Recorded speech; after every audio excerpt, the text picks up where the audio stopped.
नमस्कार प्यारे साथियों, हम हैं नॉलेज जंक्शन और मैं नॉलेज जंक्शन से अभी और आज शुरू करते हैं 16 जुलाई 2021 के करंट अफेयर्स, विशेष रूप से सिविल सर्विसेज और वनडे एग्ज़ाम की तैयारी करने वाले मेरे मित्रों के लिए। तो चलिए आज की प्रश्नों की श्रृंखला हम शुरू करते हैं। 16 जुलाई 2021 प्रधानमंत्री नरेंद्र मोदी ने वाराणसी को दी 1475 करोड़ रुपए की परियोजना की सौगात। प्रधानमंत्री नरेंद्र मोदी ने गुरुवार को वाराणसी का दौरा किया। इस दौरान उन्होंने काशीवासियों को 1475 करोड़ की परियोजनाएं सौंपी, जिनमें 744 करोड़ रुपए की परियोजनाओं का लोकार्पण और 730.91 करोड़ रुपयों की परियोजनाओं का शिलान्यास किया। इस दौरान मुख्यमंत्री योगी आदित्यनाथ और राज्यपाल आनंदीबेन पटेल भी मौजूद रही। 186 करोड़ की लागत से बना भारत जापान की दोस्ती का प्रतीक रुद्राक्ष कन्वेंशन सेंटर का भी लोकार्पण किया। दुबई का गोल्डन वीज़ा पाने वाली तीसरी भारतीय बनी सानिया मिर्ज़ा। भारतीय महिला टेनिस स्टार सानिया मिर्ज़ा को दुबई का गोल्डन वीज़ा मिला है। बॉलीवुड अभिनेता शाहरुख खान और संजय दत्त के बाद सानिया मिर्ज़ा तीसरी भारतीय बन गई हैं। दुबई के गोल्ड वीज़ा के जरिए यूएई में 5 या 10 वर्ष तक रहने की इजाज़त दी जाती है। संयुक्त अरब अमीरात ने 2019 में लॉन्ग टर्म रेजिडेंट वीज़ा के लिए नया सिस्टम लागू किया था। इजराइल में दूतावास खोलने वाला पहला खाड़ी देश बना यूएई। संयुक्त अरब अमीरात ने इजराइल में दूतावास खोलने वाला पहला खाड़ी देश बन गया है। संयुक्त अरब अमीरात के राजदूत मोहम्मद महमूद अल खजाह ने कहा कि 10 महीने पहले हमारे दोनों देशों ने दोनों लोगों के लिए सम्मान, समृद्धि और शांति की दृष्टि से अब्राहिम समझौते पर हस्ताक्षर किए। आरबीएल बैंक जारी करेगा visa credit card. Reserve bank ने बुधवार को यूएस आधारित मास्टर कार्ड पर रोक लगा दी है। ऐसे में ग्राहकों की सुविधा को ध्यान में रखते हुए आरबीएल बैंक ने वीज़ा क्रेडिट कार्ड जारी करने का ऐलान किया है। आरबीआई बैंक ने वीज़ा वर्ल्ड वाइड के साथ एक समझौता किया है। बैंक के मुताबिक यह प्रौद्योगिकीकरण एकीकरण के बाद में कार्ड जारी करने में सक्षम होगा, जिसमें 8 से 10 सप्ताह लगने की उम्मीद है। वीज़ा कार्ड की मदद से आप किसी भी विदेश में पैसा भेजने से लेकर बैंक के एटीएम से रुपए निकाल सकेंगे, साथ ही दुकान पर भुगतान और ऑनलाइन शॉपिंग भी कर सकेंगे। इसरो ने विकास इंजन का तीसरा टेस्ट सफलतापूर्वक पूर्ण किया।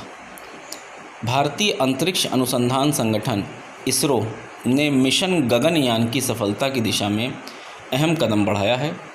इसरो ने बुधवार को लिक्विड प्रोपेलेंट विकास इंजन का तीसरा लंबी अवधि का सफल हॉट टेस्ट किया है। इसरो ने कहा है कि यह टेस्ट मिशन के लिए इंजन योग्यता ज़रूरत के तहत GSLV Mk3 यान के L110 लिक्विड लेवल के लिए किया गया है। इसरो प्रोपल्शन कॉम्प्लेक्स महेंद्रगिरी, तमिलनाडु के परीक्षण केंद्र में इंजन को 240 सेकंड के लिए प्रक्षेपित किया गया है। इंजन ने टेस्ट के मकसद को पूरा किया और मानक अनुमानों पर खरा उतरा। बंडारू दत्तात्रेय ने हरियाणा के राज्यपाल के रूप में शपथ ली। बंडारू दत्तात्रेय ने हरियाणा के 18वें राज्यपाल के रूप में गुरुवार को शपथ ग्रहण किया। उन्होंने सत्यदेव नारायण आर्य की जगह ली, जिन्हें त्रिपुरा स्थानांतरित किया गया है।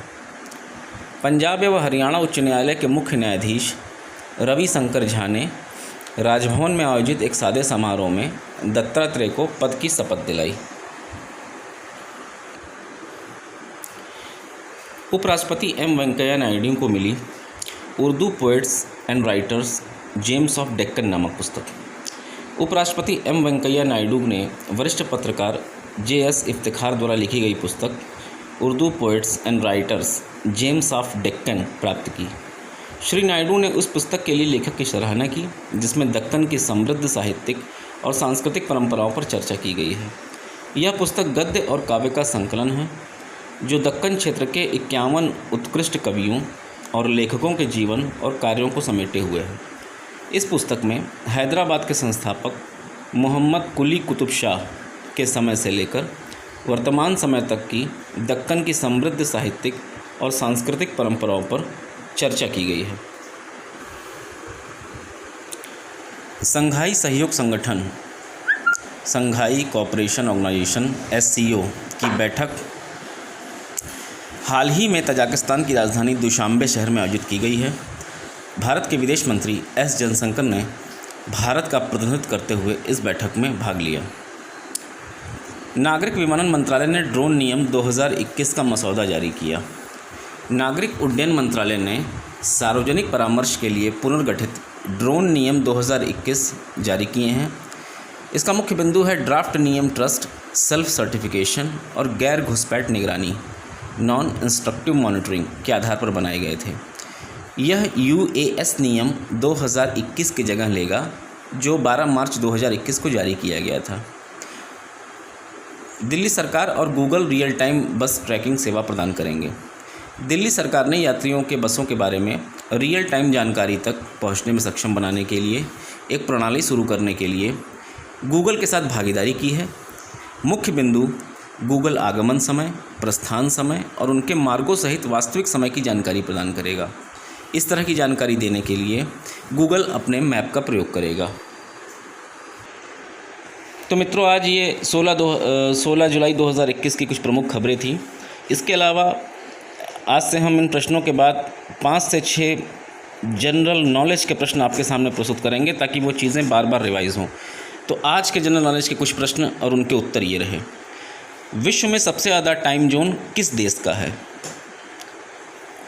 उत्तर है फ्रांस। ईमेल के खोजकर्ता कौन है? उत्तर है रॉय टॉमिल्सन। भारत में किस राज्य का साक्षरता दर सबसे अधिक है? उत्तर है मिजोरम राज्य का 91.1%। अगला हमारा सामान्य ज्ञान का प्रश्न है, विश्व में किस देश का साक्षरता दर सबसे अधिक है? ध्यान दीजिए प्रश्न पे, विश्व में किस देश का साक्षरता दर सबसे अधिक है? उत्तर है फिनलैंड। दुनिया का दूसरा सबसे बड़ा हथियार एक्सपोर्टर कौन है?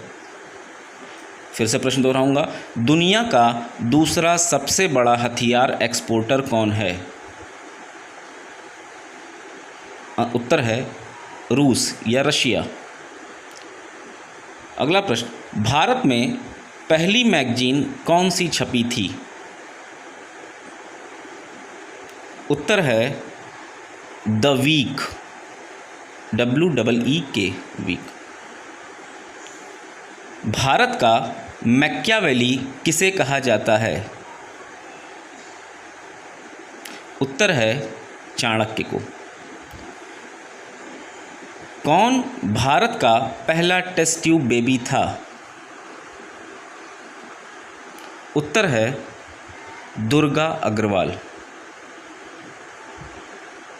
आज का हमारा अंतिम जनरल नॉलेज का प्रश्न है, घड़ी की खोज किसने की थी? घड़ी यानी वॉच की खोज किसने की थी? उत्तर है जोस वर्गी ने 1577 में। तो मित्रों, आशा है आपको ये जानकारी नॉलेज जंक्शन की पसंद आ रही होगी, और अपना प्यार और विश्वास बनाए रखें। और अगर आपको ये जानकारी पसंद आ रही है तो हमारे चैनल को लाइक, सब्सक्राइब और शेयर ज़रूर करें। इससे हमें और भी अच्छा कंटेंट बनाने में मदद मिलेगी।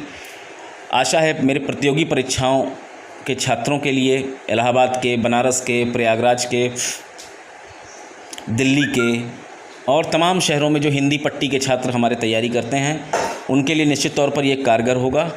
और हमारे चैनल को लाइक और सब्सक्राइब करें। आपका दिन शुभ हो। धन्यवाद।